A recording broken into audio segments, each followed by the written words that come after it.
Courage to Change, November 24th. Take 3. This is the 3rd time I've recorded this. The first time, because I've been having kind of a crazy morning, I deleted it because I got too specific. You know, I started actually my share. It's a hot topic share. And I started getting too specific. And, you know, remember that show Dragnet years ago? And they'd say the names have been changed to protect the innocent. I need to do that because people in my life don't need to be affected by what I'm talking about, right? So I deleted that one. Then I started over.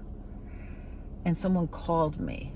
And I want to do this on my phone in my car because it's private and no one interrupts me unless they call me. And I like the acoustics in here. I like them alone. I lock the doors. Leave me alone. It's like my hula hoop.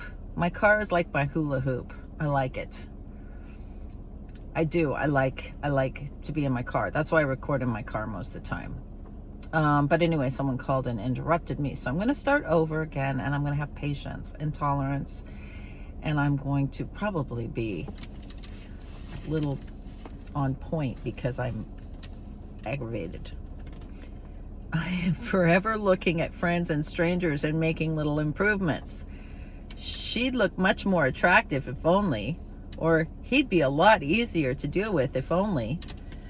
Step 10 is my daily reminder to let go of such thoughts. It reminds me to continue to take my own inventory and to properly admit it when I'm wrong. Every day I can look to myself and decide what improvement I can make. How can I grow today? What can I do by today's end to improve myself? Is there something I can learn? Is there some challenge I can meet? Is there some old, tired fear I can walk through and be rid of? Is there some new happiness I can experience? Step 10 reminds me to be honest with myself, acknowledging my progress, admitting my mistakes, and recognizing opportunities to grow today. Today's reminder: when I keep track of my inventory on a daily basis, I no longer have to fear that I will fall into the vague, hazy state in which denial takes so easily to root. When I turn this inventory over to my higher power, I know that I'm moving towards freedom. Okay, so what I'm going to do is I'm going to take everything that's happened this morning and I'm going to give it to God. Had some shit go on this morning. I am so over it. I'm over it. I have a relationship. I'm going to tell this story. First thing I want to share about this. I got a couple things to say here. First thing, when it says I'm forever looking at friends and strangers and saying, you know, kind of critiquing, I do that all the time, especially on TV. I watch TV. If you watch TV with me, I'll say, oh my God, can you believe she's wearing, does she have no friends that stopped her from wearing that on TV? Wow, she's got way too much makeup on. Oh my God, look at that coat he's got. It's a great coat, but that tie, who makes those together? You know, I'm always doing that. People hate watching TV with me. I don't do that so much to people in real life. I do it to the people on TV, you know, or where they're at, their house, their kitchen, especially now that we're on Zoom. I'm like, oh my God, would you look at that picture? Does that belong in the kitchen? That kind of stuff. So that's what I have to say about that. 10th step gives me the opportunity to clean up messes and start over, which is what I'm doing right now. It is 9:52 in the morning in Palm Springs, California. And it's been a shit show in my head since I got up. So I'm going to start over. God, take all the stuff that's happened so far and let me start today over. Just let me start fresh. I have a relationship that has got to end. It's got to. Should have ended before it started. But I'm a professional at getting into relationships and then complaining about them. I'm a professional at getting into relationships with people and trying to take over, help them, make life better for them, love them. I love people to death. I'll just be honest with you. I don't know. I've lost that gene. If there's a control knob for love, I don't know it. I turn it on full blast and I smother people with love, or I make it so they can't get away from me fast enough, or I make them so dependent on me and then I resent it. I'm just being honest. So I have a relationship that started out wonderful. They always do. Had no business in this relationship. I did my usual bullshit routine. Dreamy nostalgia. I'm going to change him. It's all going to be okay. You know, happily ever after thing. But, you know, who can live up to that expectation, first thing? So there's nothing wrong with this person, which in my first take of this, it was all that. It's my responsibility, right? I'm the one that cooked up this whole dynamic. And then when I don't like it, I want out. And this time I had to stay and be a friend. And I had to wait. And I've been waiting for a long time. And I know today, November 23rd, 2021, that this is it. This is it. It's over. I've done everything I can. I cannot take it anymore. The gaslighting, the somehow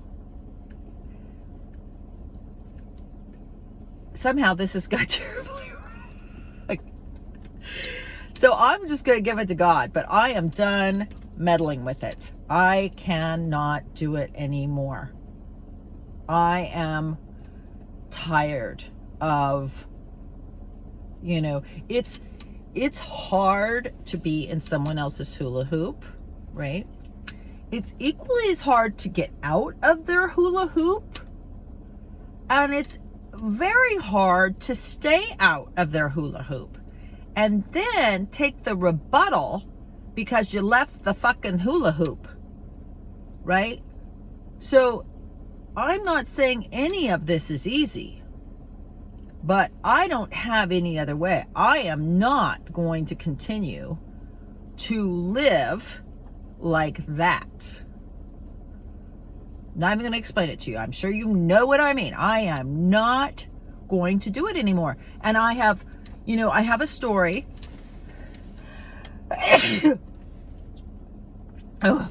that I did this before.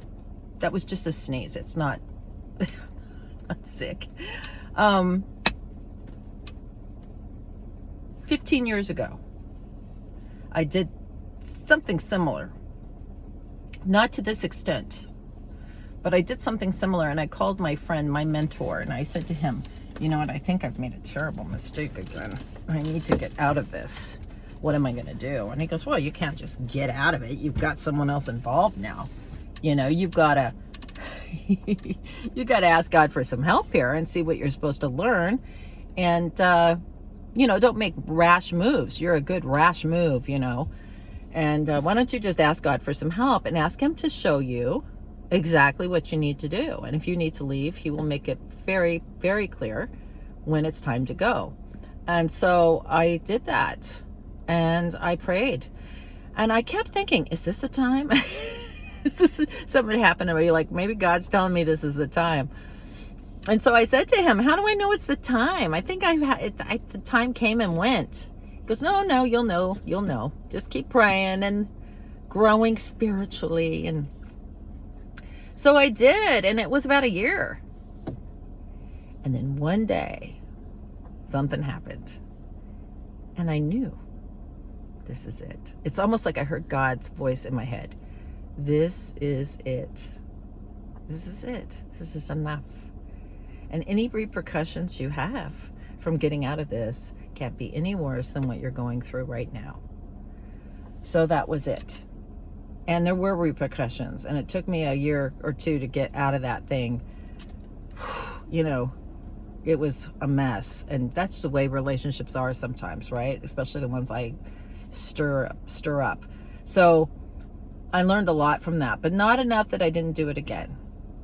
And this time it's been about 3 years that I've been trying to just ask God, help me know what to do here. Help me know what to do here. And today I heard God's voice. Before I did this, I'd done 3 versions of this, as I said. So I heard God's voice say, this is it. You know what I mean? This is enough. This is enough. And I want to encourage you. So I want to encourage you to listen to that voice, that God's direction. It's easy to try to cut and run too soon. You need to listen to God's advice on this. And I think step 10 is really powerful, because what it does is it gives me the opportunity to live in today. So I woke up this morning, things went a little wonky on me. I pulled over to do this reading, and I decided this is it. And I'm turning all the morning since I've been up to right now at 9:59 in Palm Springs, California. I'm going to give that all to God, as well as the rest of the day. But I'm just not even I'm going to start over right now. Like I just woke up. You can do that. Did you know that? I'm just going to start over. Today's a new day. And I'm going to start over, and I'm not going to let my morning run into my other encounters with people today. Because I've got a lot I want to do today. And it's not everybody else's fault that I am a nut. You know, and I create problems, and then I complain about them.